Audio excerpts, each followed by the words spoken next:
so much. I really appreciate people joining our presentation today. Welcome everyone for joining this incredible award-winning webinar. As I'm sure many of you are aware, these webinars are free to members, and that's something that we aspire to in the Academy. And with a membership fee of only $125, the question is, how do we make that work? Well, the answer is rather simple, and it consists primarily of two parts. First, cost for our programs are supported by those who have achieved board certification. That's the premier mark of leadership and excellence in environmental engineering and science.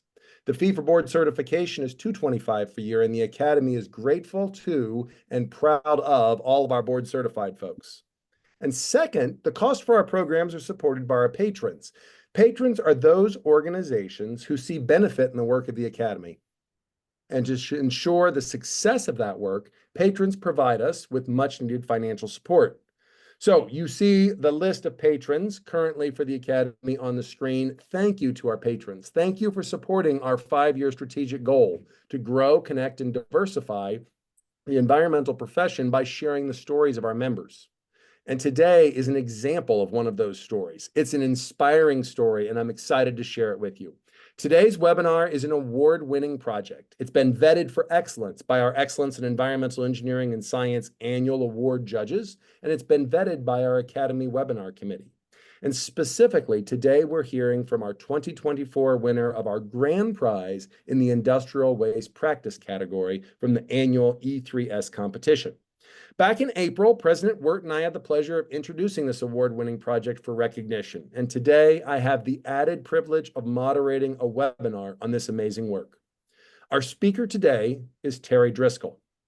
Mr. Driscoll is the president of Aponowitz Driscoll & Associates, ADA, an international environmental engineering consulting firm based in Atlanta, Georgia, and in the Dominican Republic. ADA has operated in over 40 countries. And if you haven't had a chance to chat with Terry about some of his travels and work around the world, I encourage you to. It's inspiring. Terry's a licensed professional engineer in Oregon and 4 other states, and a licensed wastewater operator. He has over 45 years of engineering and operations experience and is the principal author of the 2008 edition of McGraw-Hill Industrial Wastewater Management, Treatment, and Disposal. Mr. Driscoll prepares designs for industrial and hazardous waste facilities as an independent engineer for Sevenson Environmental Services, which is based in Niagara Falls.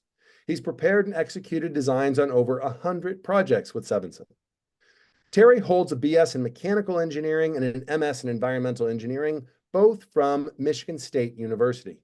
He also holds an MBA from Boston College and a certificate of advanced studies in international business from Northeastern University in Boston. Before I hand the stage over to Terry, and this would be your time when you start to get your camera to come on, I want to remind everybody to please place your questions in the Q&A function. I'll be monitoring those throughout the webinar, and at the end of this webinar, we'll have a moderated discussion where we'll have an opportunity for Terry to address many of those. Terry, the stage is yours, my friend. We are so excited to hear from you. Thank you, Dan. I hope we don't disappoint. I would like to just say, too, at the outset, that this project, which I was the principal designer for, also included other design firms, but specifically and especially included Sevenson Environmental, who acted as the, and still does, act as the contractor and overall operator on this project since 2013. So I could not have done any of this without them. And I just wanted to make sure that that was clear. So I think we can probably start there. Let me see here. First, I want to just make sure that you can see me, see my slides here. Yes, we can see you in the slides. Okay, I can't see the slides.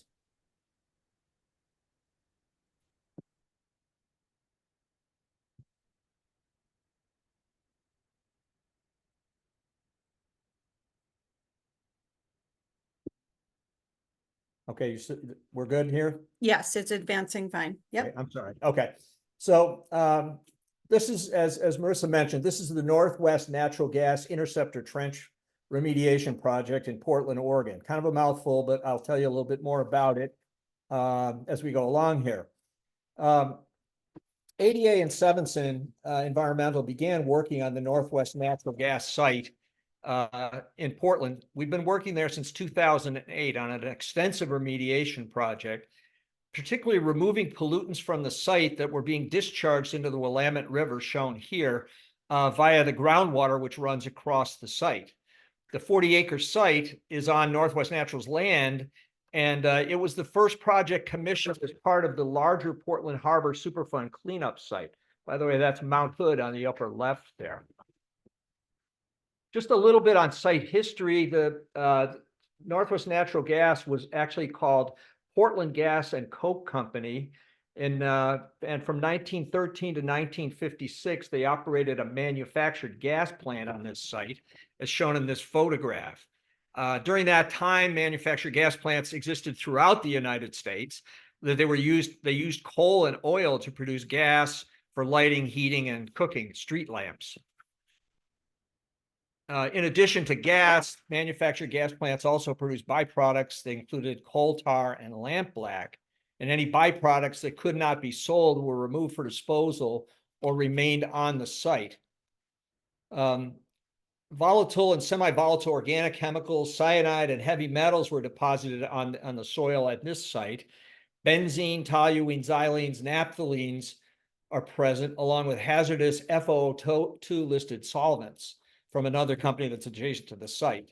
These sites were leaching into the Willamette River, which you can see here on the left of the photograph, and the groundwater crosses the site from the right to the left. And that becomes important as we talk about how we address this.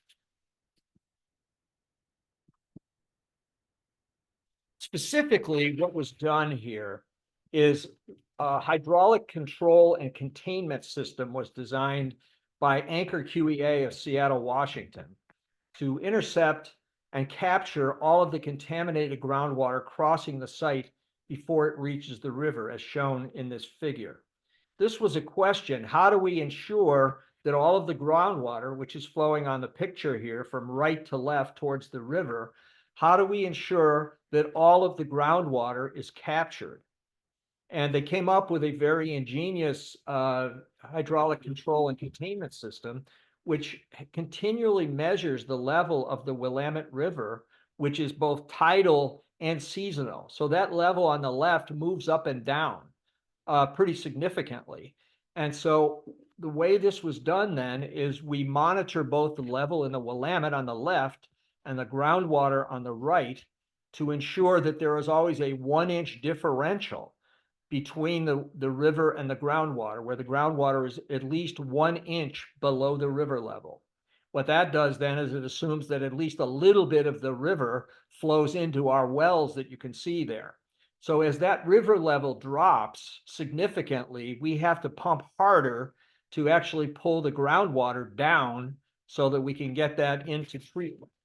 So the HC&C system is doing this continuously. I should probably mention at the outset that the requirement for this treatment plant was and is that we had to operate the plant 24 hours a day, 7 days a week, including Christmas, New Year's, Thanksgiving, and your birthday. It all has to go. It all has to run all the time. So this system is operating continuously. It's operated by a series of 26 wells across the site to capture all of the groundwater that runs there. We pump it into 2 pretreatment plants and then into a main treatment plant, which ultimately discharges that treated groundwater back into the river. The overall facilities actually began operation in 2013.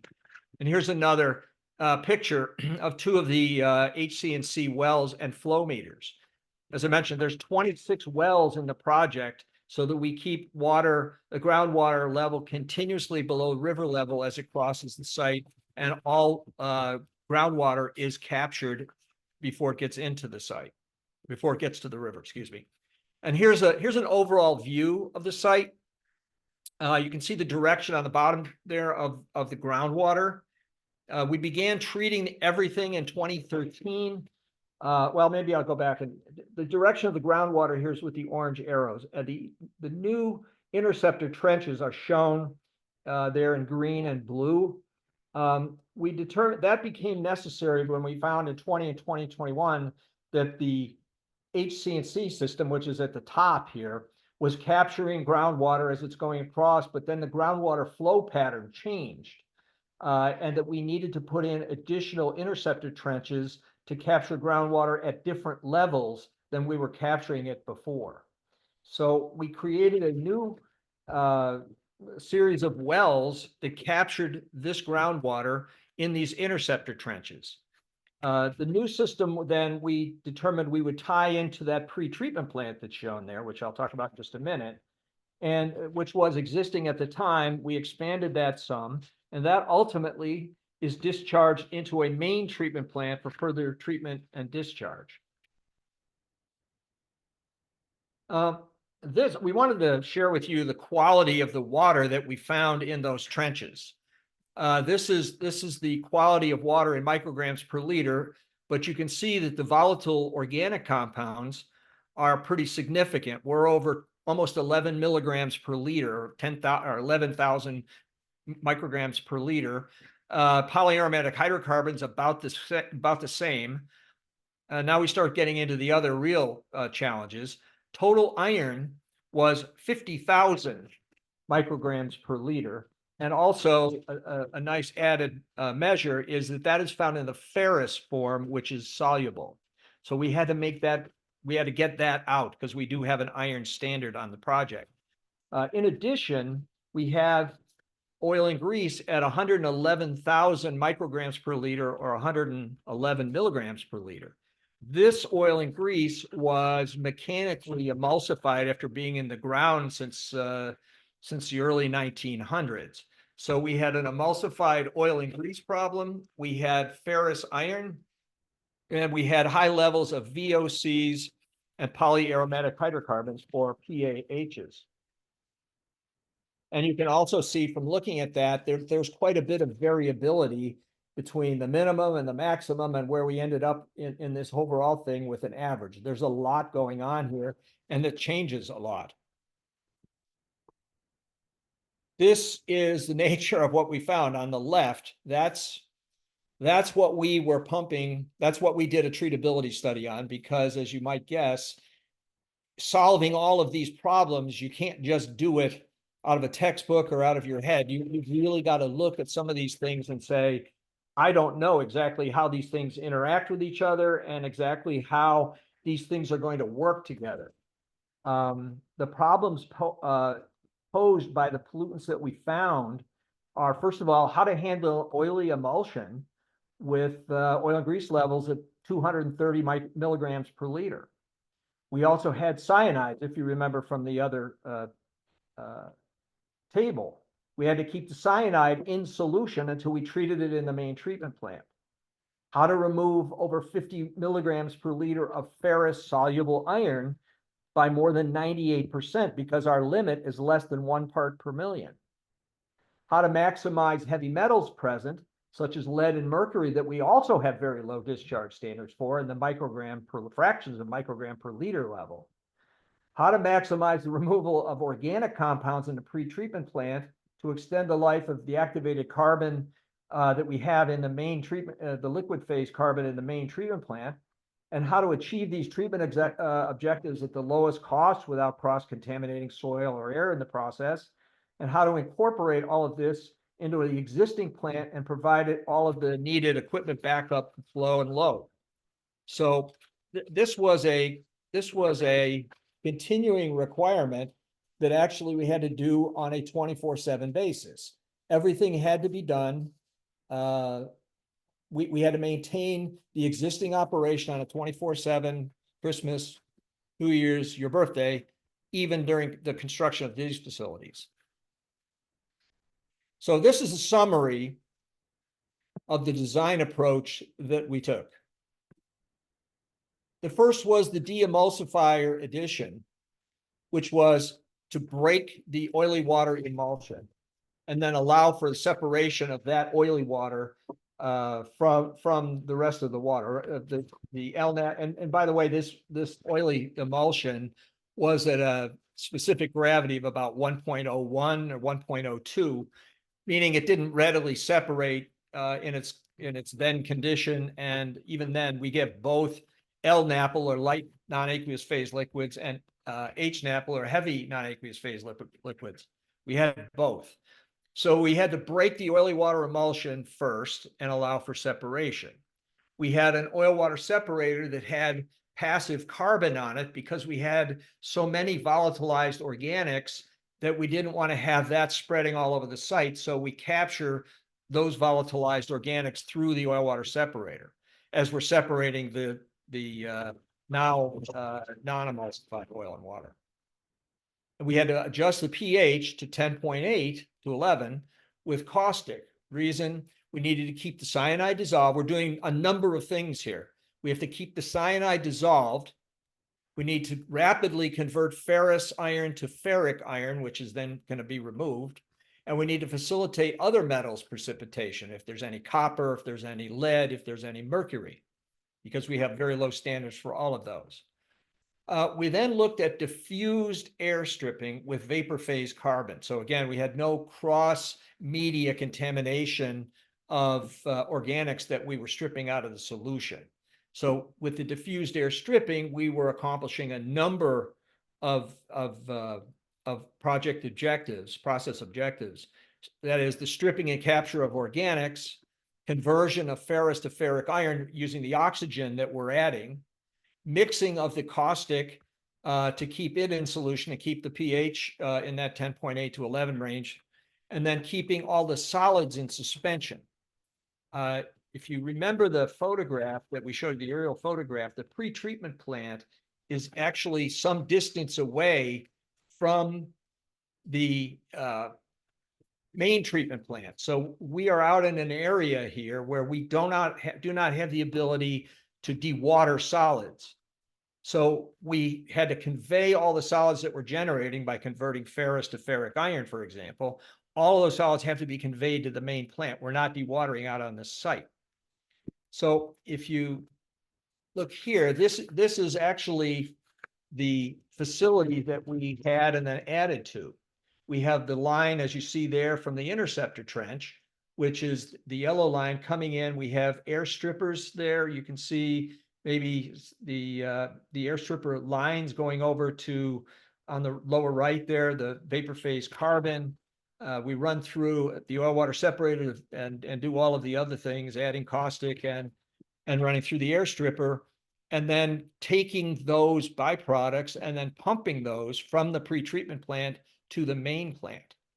Now, one reason, you'll see what the main plant looks like in a few slides, but one of the reasons that we had to do this was we had to have kind of a piecemeal natural, Northwest Natural pretreatment, because all of the soil that you see that these plants are sitting on, this plant is going to have to be lifted up, and these soils either remediated in place or removed, because everything out there is contaminated. So all the soils are contaminated, everything's contaminated out there.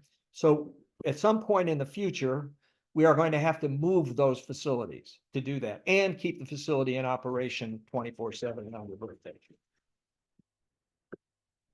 Now, I wanted to say a word about the typical air stripping technology that you might use.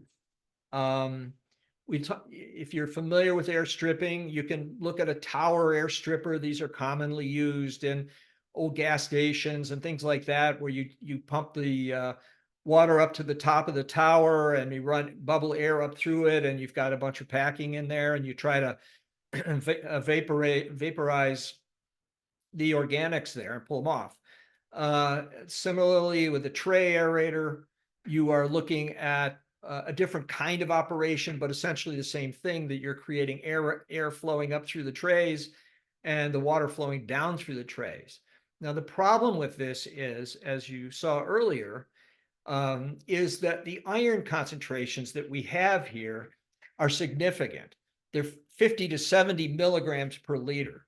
Our feeling was that this wasn't possible to utilize this on this site, because these things would foul probably immediately, that we just couldn't do that.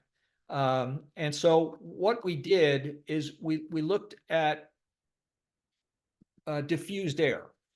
Now, there's not been a lot of work done on diffused air stripping, which is, for those of you who are familiar with conventional, let's say conventional wastewater treatment, like in an aeration tank, you would use diffusers and you would use blowers to inject air into an activated sludge tank, for example. So what we did is we looked at using coarse bubble diffusers. And when I say coarse bubble diffusers, these are actually just drilled openings in an HDPE, high density polyethylene pipe, as coarse diffusers. I know they're not as efficient as fine bubble diffusers, but we weren't looking for oxygen transfer as much as we were just looking for violent mixing and violent air blowing through there. But they weren't all, and also we wanted to avoid having fine bubble diffusers, for example, foul with iron sludge. So we went with this with this kind of an approach. The level here, the tank level is about 9 feet or so. And so we are blowing air through these pipes with these drilled openings in them. And then, as I said, we're avoiding cross-media pollution by saying, well, we're going to strip benzene, toluene, xylene, naphthalene, and I'll get to that in a minute, pulling that off, but we didn't want to discharge that to the atmosphere. So we put in a contaminated air blower, pulling off the top of the tank and running that through vapor phase activated carbon, as you see here. I want just a note on this, because this, again, was not something that is well documented in the literature about diffused air stripping performance. Because of the fact that we were going with a very simplified aeration header with no fine bubble diffusers, I upped the air-water ratio a little bit. Typically, probably you'd run at 30-to-1. I ran this at 40-to-1. Now, I mean, it was a little bit bigger blower, but over time, we haven't had, as you see at the bottom there, we've had minimal iron fouling over the 2 years we've been running this. Now, just a note on the performance here. BTEX, benzene, toluene, xylene, we were looking at about 11 milligrams per liter coming in. We're achieving 97% removal, which is good. I mean, it's probably what you would typically look for, or maybe hope for, in an air stripping operation of volatile organics, which those are. But now you look at naphthalene, which is considered a semi-volatile organic compound, and might be slightly more volatile than some of the other PAHs, or the polyaromatic hydrocarbons, which are not really very volatile. But you can see that what we are achieving here, this is again out in the pre-treatment facility, not in the main building, which I'm going to show you in a minute, but we're achieving 84% removal of naphthalene and other PAHs in the pre-treatment plant. And that, to me, was remarkable, because we were not expecting anything like that. We were expecting maybe more like 50%, based on the limited literature and other data that we had access to when we designed this. So now we talk about additional treatment. We have a main treatment plant. So what we have done, as I mentioned before, we have oxidized iron from ferrous to ferric iron at high pH. And so we actually come into the plant at about 0 milligrams per liter suspended solids, and we leave about the pre-treatment plant at about 400 milligrams per liter, by virtue of the fact that we are converting the soluble ferrous iron to insoluble ferric iron. Okay, so we have to convey all the flow from the pre-treatment plants to the main treatment plant for further treatment and dewatering. Now, this water, although it's been pre-treated, still contains suspended solids as high as 400 milligrams per liter, suspended heavy metals that may be there, cyanide at high pH, so it remains at not in a gaseous form, and small amounts of organics that are still remaining, because, as I mentioned, we were getting 84% on the polyaromatic hydrocarbons and naphthalene, and 97% removal for benzene and toluene and xylene. And we're still running at a pH of 10.8 to 11, primarily to keep the cyanide in solution. So the additional treatment that we provided, and this was not really part of the additional, this was one of the earlier projects that Sevenson and I did before we did the trench addition. So inside the building, a main building, which I'll show you a picture in a minute, is polymer addition, because we've got all these iron solids that we've created out in the pretreatment plant that we're now bringing into the building. We add a little bit of polymer. We go through inclined plate clarifiers in the building. And from the inclined plate clarifiers, after we've removed the iron, mostly iron solids and a little bit of heavy metal solids, we have cyanide destruction using the alkaline chlorination process. We add sodium hypochlorite into specially designed cyanide destruct reactors. And then we have to, after we've done that, after we've done the cyanide destruction step, we have to adjust the pH back down, because ultimately we're going to have to discharge. We can't discharge at 11.0. So we then adjust the pH of the water after we pass through cyanide destruct back down to around 7.8. We then put in bag filtration using 5 micron bags to remove any excess solids that might have escaped the clarification step, inclined plate settling. Then we have granular activated carbon in series. Most of the organics are removed out in pretreatment, but not to the level we need them to be to discharge. So we have granular activated carbon in series, followed by secondary bag filtration. Well, the reason for secondary bag filtration here is to capture any granular activated carbon media that may have escaped the laterals, just small particles of granular activated carbon with adsorbed organics. If they escape the GAC vessel, can cause you to violate your permit if you didn't capture that media. So the secondary bag filtration at 1 micron is really intended to capture media that might be possibly leaving with adsorbed organics on it. So here is a sort of a confined picture of the building there. You can see on the bottom there, it's flowing kind of from bottom to top.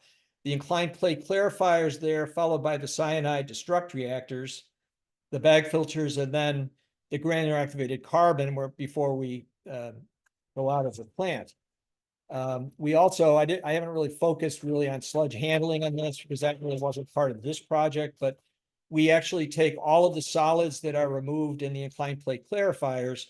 We put those into gravity thickeners. We decant those gravity thickeners back to the front end of the process, and then pump the bottom of the gravity thickeners into a filter press. The pressed solids then are checked, verified to be non-hazardous, or would verify that ahead of time to ensure that we can dispose of these solids in a non-hazardous landfill. So that is the inside of the plant that we discharge to. Now, as part of the system, we also have a pretty extensive SCADA system. It's part of the overall plant, but we tied the trench interceptor system into the existing SCADA system, which included flow and level indication and control, pH control, air-water ratio controls for the air strippers, and other trends. So we do trending of these various elements like level and flow and pH and so forth, to allow the operators to spot and correct problems before they happen. Because this is a project, it has to work all the time. There's no plan B. It's got to work all the time. Since 2013, it has worked all the time. We have treated over 1.5 billion gallons of water successfully, and to these standards. These are requirements in milligrams per liter, but you can see that these are pretty significantly low standards, and we've treated over 1.5 billion gallons to these standards or better. So I guess I want to just wrap up with that and just say that this project is probably one of the highlights of my professional career. Not only with the people that worked on the project, but who still work on that project every day. I was just at the site the other day. And in addition to everything else that is being done out there, we have an unmatched safety record, which is a huge import to all of us. And so the safety record in operating a very complicated facility with obvious toxic elements to it is a particular point of pride for all of us. So again, I'd like to just say that it was really a privilege for me to be able to work on a project like this, and actually to continue to, because we always have challenges in trying to keep this going, and maybe changes in standards, who knows. So I guess at that point, I would like to leave this open to any questions that you may have, and I'll be happy to answer them. Thank you. Well, Terry, first of all, thank you so much for an amazing award-winning presentation. This was awesome. If you want to kill your screen share because it makes it easier for you and I to see each other, you're welcome to do that. But otherwise, we can you don't want to log out of the Zoom altogether, but just the screen share. But that's good. I wanted to be able to go through and ask some questions. So if that's helpful to you. You're good to go for some questions? Sure. All right. So I'm going to kind of read through kind of the list that I've got, and then we'll kind of come back and bite them off kind of one by one. So one of the things we're going to do is think about, overall the site, right? So, you emphasize the importance of the 24/7, 365, right? So Yep. How is the power ensured all the time, the pumping all time, weather changes, thinking about the next 50 years of operation. So one thing is to think about that resilience of the site. Second is you talked about some new trenches because there was some change in the groundwater. So Yep. was that because of some blinding or fouling of what was already going on? Is that because somebody else started to use the water and got a drawdown and it shifted to a different direction? So help us understand a little bit more about how that groundwater moved. Okay. Third is let's think about the nature of this interceptor trench. Is this just concrete trench? Is this perforated pipe? Is this a gravel bed with some clay liner? But help us understand a little bit more about what that trench looks like, because it's got water coming from the river on one side and dirty water going the other way. So help us understand that trench.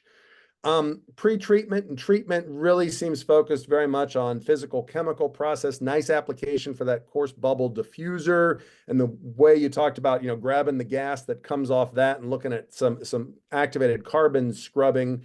If we can get a little bit more detail on that in terms of cost and what that looked like for being able to use activated carbon as that kind of finish before that air escaped to the local area. Lots of solids produced during pre-treatment, up to 400 milligrams per liter. How'd you make sure those stayed suspended as you moved them from the pre-treatment site to the treatment site? In terms of treatment, there's the cyanide there. There's this redox going on from ferrous to ferric. So how about the co-precipitation of cyanide and ferric and as Prussian blue, right? So how was the cyanide managed in that process? Then we get into ones that are a little bit less technical, a little bit more generic, right? But how is this all paid for, right? Like, is there something that's still generating revenue that's operating on the site? Is this, so how does this ultimately get paid for? Because it's like running pumps and running treatment all the time. Is there some industrial process going on there or not? Is that helping to pay for it? And what's, O&M and operation, but how about, thinking about it longer term and bigger scale? Why not just dig it all up and figure out what to do with it? So how has abatement been done to deal with the manufactured gas legacy waste? How much is still there? How much would be cleaned up or still to be cleaned up? Okay. Concerns for workers on site, local neighborhoods, air that's coming off, particles that are coming off. You talked about great safety records, so that's fantastic. So help us understand that a little bit. And of course, we'll end with the standard question about advice to students on this.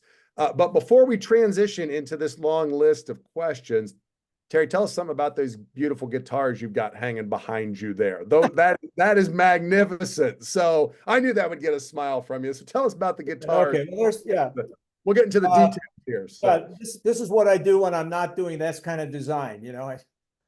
but off work hours, but Fantastic. Well, it's good to talk about because we are people too. So it's good to know. And we really appreciate you taking some time. So let's go back to overall site, right? So you really emphasize the 24/7, even on your birthday. So how do you make that happen on a site like this in terms of, okay. the power and thinking ahead to the future? So how do you ensure the resilience of this kind of site? Okay. I mean, the very first thing is I didn't mention it earlier because there's a lot going on the site. We have two generators out there. Okay. We have two natural gas generators, and there have been times over the past 13 years where we've lost power. Not an excuse. Can't stop. Got to keep going because you've got to continue to maintain that level between the groundwater. You got to maintain capture of the groundwater across the site. So that is a continuing requirement. And we've never, aside from, losing power, which again, we use the standby generators. Well, we didn't have any stoppage of treatment or any of that thing. So let me just say a little bit about the site itself and then how this was paid for. The site itself, as I mentioned, is about 40 acres. The contamination goes down 70 to 80, 90 feet. Ooh. So we have there's a lot of stuff. We have ongoing discussions about what we call the uplands remedy. We are going to have to remediate all the soil. I'm saying we, in this case is Sevenson, is going to have to remediate all of that soil. But rather than wait, and all of this has to be approved by the regulators. In particular, this is Oregon DEQ has to approve this. And and by the way, we had EPA. They regulate the river. Oregon DEQ regulates the land. So we had to coordinate with both of them because we're involved in both of them. Sure. Okay. So they didn't want to delay the whole discussion about how do we remediate this complex 40-acre site by saying we don't want to do anything before we figure that out. Because that was 11 years ago that we started doing this. So in that time, 1.5 billion gallons would have gone untreated had we continued to wait. So the decision was made, let's go forward with the groundwater treatment system while we're talking about what we're going to do out there. It seems likely that the entire site will continue to do this even after remediation, because that's not going to be perfect. They're going to try to, probably continue to operate this system into the future. But we're probably looking at the soil underneath that project and other parts of the site probably in the next 5 years through a combination of different technologies. Okay. So this is an intermediate until, but even after you've done the final, and it will continue.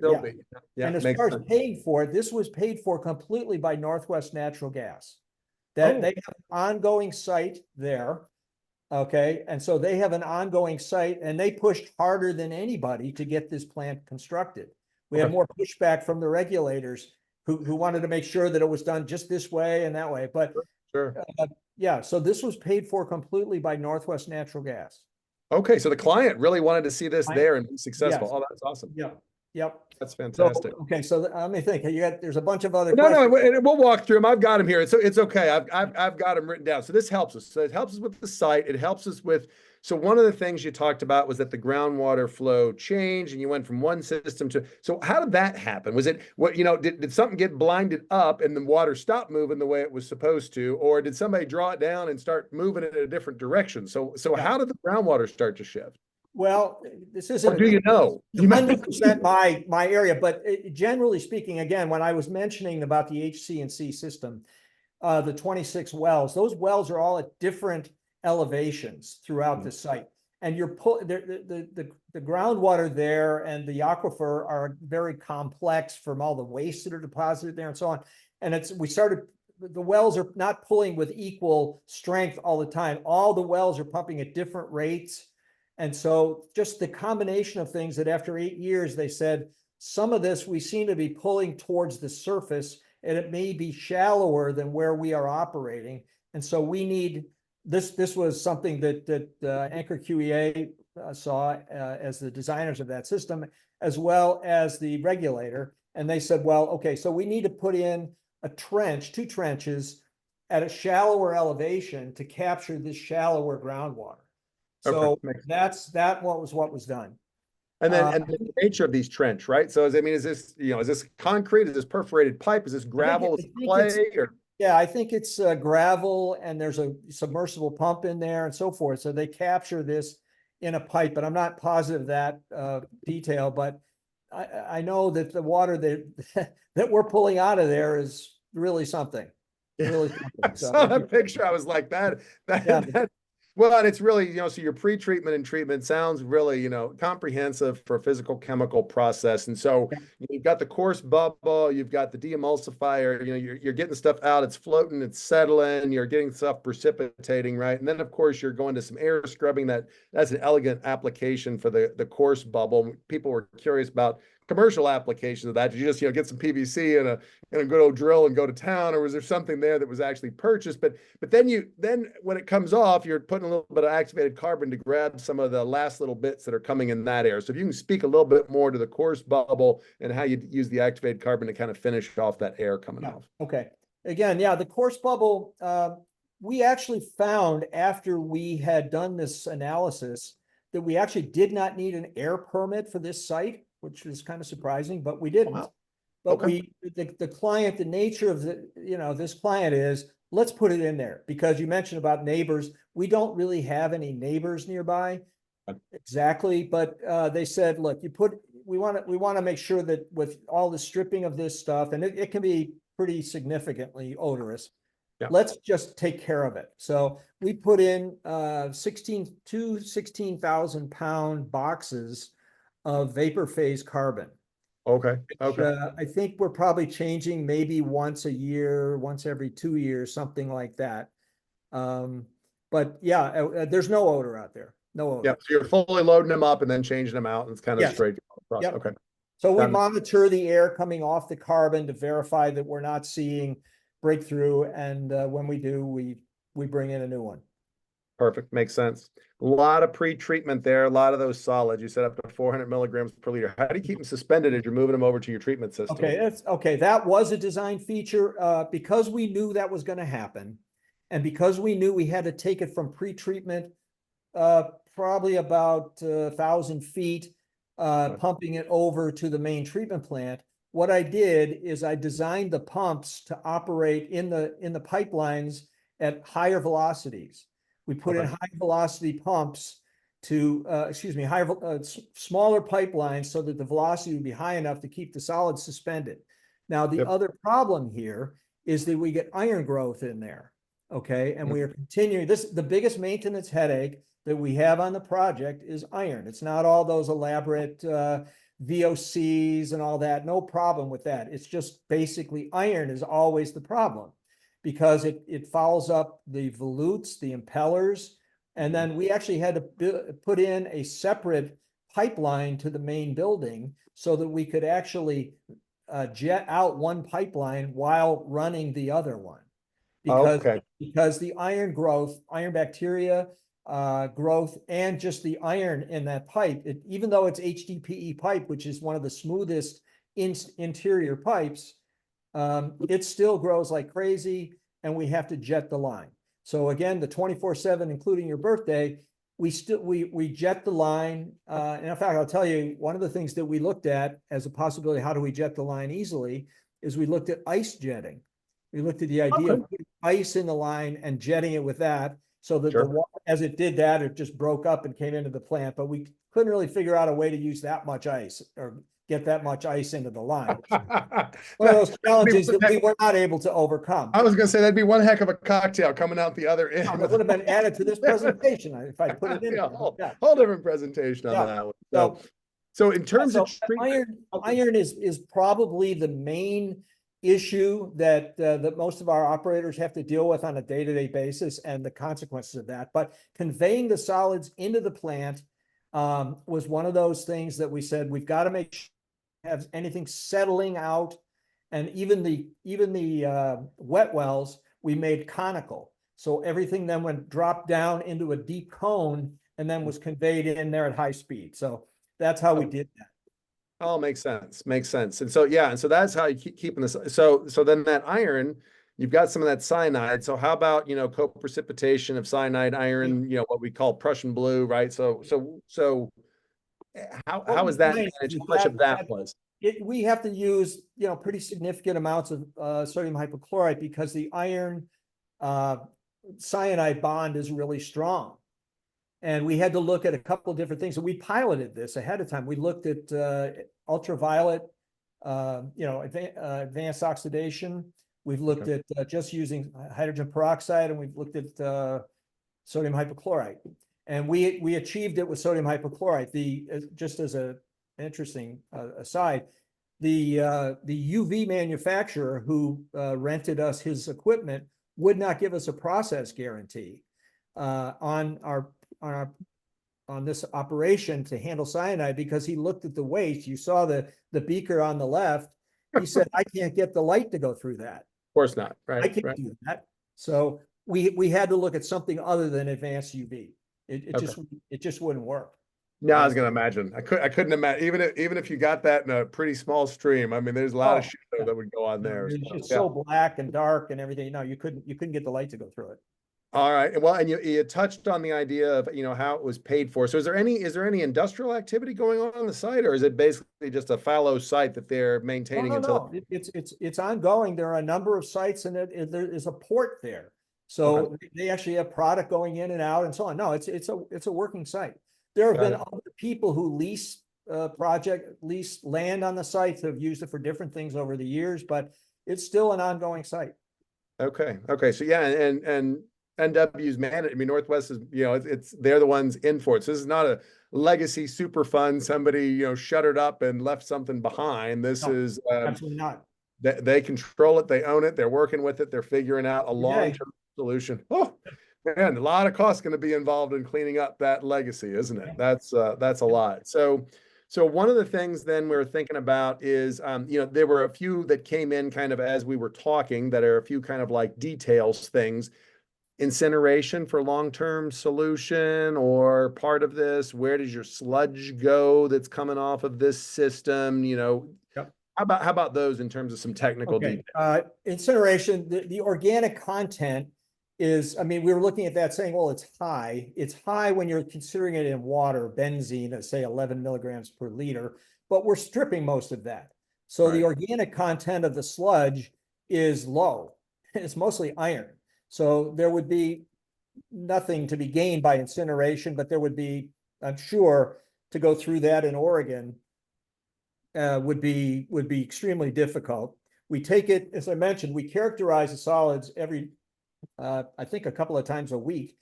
And all the soil that's out there, anytime we have to dig a trench or we have to dig anything for a pipeline, or if we have to do anything out there, that soil, before it's removed from the site, has to be characterized because everything out there is contaminated, or almost all of it. Not necessarily hazardous, but it has to be characterized. So in this case, we have to characterize the sludge to verify that it can be taken to a non-hazardous landfill, which is where it's taken. Okay, makes sense. Magic cocktail on the deemulsifier? Is this something that's just Polyaluminum chloride? Okay. Polyaluminum chloride. Yep, nothing particularly special about that one. No. Yep, that helps me. So I kind of, like I said, I promised I'd go through and watch the questions as they were coming in, so that so you could just focus on your presentation. So I really do appreciate how many folks threw some questions in the Q&A. We got a couple that we're going to kind of, move towards a wrapping up with. So thinking about occupational safety, thinking about neighbors, thinking about air shed in the area. You've already kind of spoken to this. It was nice that you had that point of pride where you're saying like, hey, we've run this well. It's always run well. We've been very safe with it. You said there's maybe not a whole lot of, yeah, right, exactly, knock on wood, right? Karma is coming. No odor, no odor and all out there. So, any lessons learned in terms of, best practices that others that are dealing with similar sites should take away from with that? Because, yeah, there's the details of the environmental engineering, but then there's all the stuff around it that you really want to do well, because that's what makes this truly an excellent project. So help us understand some of the lessons learned that others could take away from that. Okay, I would say,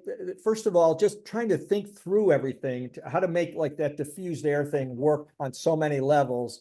It's both mixing caustic, it's stripping organics, it's creating ferrous to ferric chemistry and so forth. But I would say the biggest lesson learned that we had that we tried to fix with the trench is we didn't have enough equalization in the front, in the pretreatment. Because as you might expect, if you're getting sources from 26 wells at different elevations throughout the site where different activities were done back in the early 1900s. One area was the spent oxide area, another area was for something else. So the waste characteristics of the site change.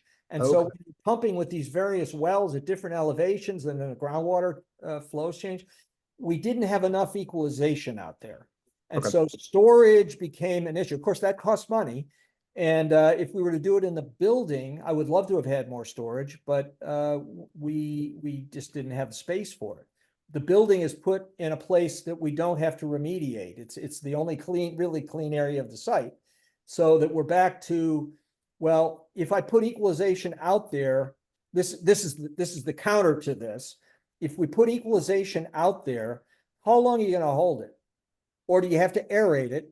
And if you're going to hold it and you're going to try to balance the both the flow and load equalization, you have to put air in it, and then you got oil out there, and you have to run carbon for that too. And so there were a number of, but I'm sure that the operators would say if we had more storage, it would have been great.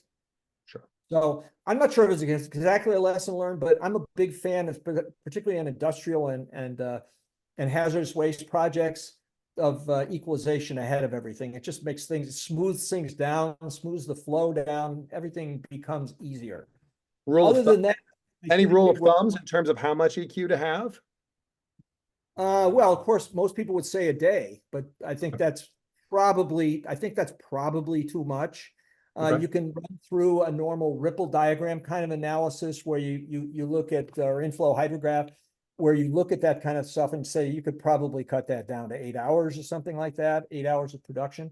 One thing I didn't mention here, the treatment plant itself, the entire treatment plant is designed for 800 gallons a minute, or a little over 1 million gallons a day. Each pre-treatment plant, we have two. Well, the one you saw is rated for about 600 gallons a minute. And we have another smaller one that processes the FO2 solvents that is actually 200 gallons a minute. Okay, fantastic. Makes sense. So that gives you an overall idea of size. Fantastic, fantastic. How about students' advice? We've got students out here that'll be listening to this. So what advice do you give them so that they can be able to take on these kinds of projects? Because obviously you've got some years of experience, and you pointed to this as kind of like, hey, this was one of the ones I'm really proud about. And so what advice would you give to students so they can get to this level? Well, the first thing is there obviously we spanned a wide range of different techniques here, where we were looking at physical treatment, we were looking at chemical treatment. We never looked at biological treatment, but we looked at a lot of different kinds of treatment. And I would say, as I mentioned before about the air stripper, trying to think outside the box, and to try to look at things that are not maybe haven't been done before. Treatability studies are really important to doing these things, especially in these industrial and hazardous waste jobs, because you never quite know. A wastewater treatment plant, like for the city of Portland, the wastewater treatment plant, I could probably write down the influent characteristics right now. Metcalfe and Eddy has that kind of thing and so forth. But on a project like this, especially when you get into the industry and you get into hazardous waste, the sites are always very different. And so treatability studies, for your students out there, when you start into this, looking at treatability studies, even cup tests next to a site where you're just mixing up polymer, or having somebody mix up polymer and say, the polymer dose changed. It may, because the wastewater coming in changed. So in industrial waste, it's a very different animal than municipal waste, very different.